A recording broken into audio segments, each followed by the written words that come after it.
ఇప్పుడు అడ్వాంటేజ్ తెలుసుకున్నాం, but disadvantage వచ్చేటప్పటికి చాలామంది పేరెంట్స్ కావచ్చు, పిల్లలు కావచ్చు, పేరెంట్స్ అయితే ఫీజుల విషయంలో అండ్ నెక్స్ట్ ఏంటి అనే దాని విషయంలో, అండ్ చాలా యూనివర్సిటీస్ మీరు చెప్తున్నట్టు బుక్స్కి ఒక ఫీజు అంటారు అండ్ యూనిఫామ్కి ఒక ఫీజు అంటారు, మెంటల్ డిప్రెషన్కి వెళ్ళేదాకా వెళ్తుంది. సో దీనివల్ల పిల్లలకి కూడా మెంటల్లీ ఎఫెక్ట్ ఏమైనా అవుతుందా, ఎలా ఏం చెప్తారు, డిసడ్వాంటేజెస్ ఏముంటాయి? ఇప్పుడు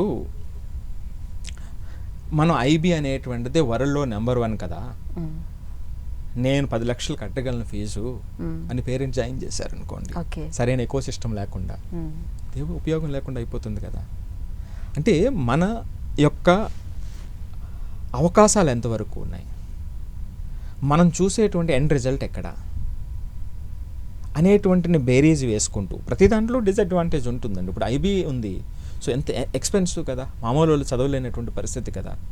సో చదివినప్పటికీ కూడా చిన్న వయసులో వాళ్ళకి సపోర్ట్ రావాల్సినటువంటి అవసరం ఉంటుందండి. కొంత పేరెంట్స్ నుంచి కూడా సపోర్ట్ కావాలి అక్కడ ఆ లెర్నింగ్లో. సో మరి అలాంటి వాతావరణం లేనప్పుడు మనం అక్కడ జాయిన్ చేస్తే, అట్లాగే సిబిఎస్ఈ ఉంది.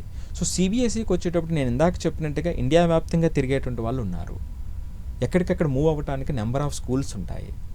సో కాబట్టి సిబిఎస్ఈ చూస్ చేసుకోవాల్సినటువంటి అవసరం ఉంది.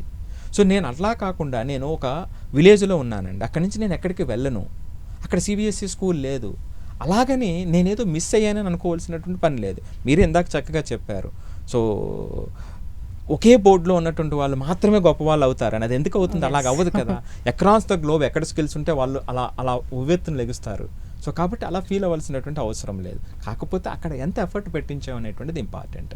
ఇక్కడ ఏమిటంటే కన్ఫ్యూజన్ లేకుండా, కాంట్రడిక్షన్ లేకుండా నేనేం చెప్తున్నానంటే, ఈ బోర్డ్స్ ఆ ప్యాటర్న్స్ ఆలోచనని రెగ్యులేట్ చేయడానికి మరింత ఉపయోగపడేటువంటి అవకాశం ఉందనే చెప్తున్నాను. కానీ ఆ ఆలోచన, ఆ మైండ్ సెట్ అనేటువంటిది ఏ బోర్డు అయినా ఇవ్వగలుగుతుంది. కాకపోతే కొన్ని బోర్డ్స్లో వచ్చేటువంటి ఛాలెంజెస్ లీడర్షిప్ని ఇస్తాయండి. ఛాలెంజెస్ని మీ శక్తిని మీకు తెలియజేస్తాయండి. ఆ చిన్న చిన్న ఛాలెంజెస్ చిన్న వయసులో వాళ్ళని స్ట్రెంథన్ చేసి వాళ్ళు రేపొద్దుట ఇంకొంచెం ఎక్కువగా వాళ్ళు ఇన్నోవేషన్ చేయడానికి కానివ్వండి, వాళ్ళ ఆలోచనలు పెంచడానికి కానివ్వండి, సమాజానికి ఉపయోగపడడానికి ఎక్కువ అవకాశం ఉంటుంది అనేటువంటిది ఇక్కడ ఉద్దేశం.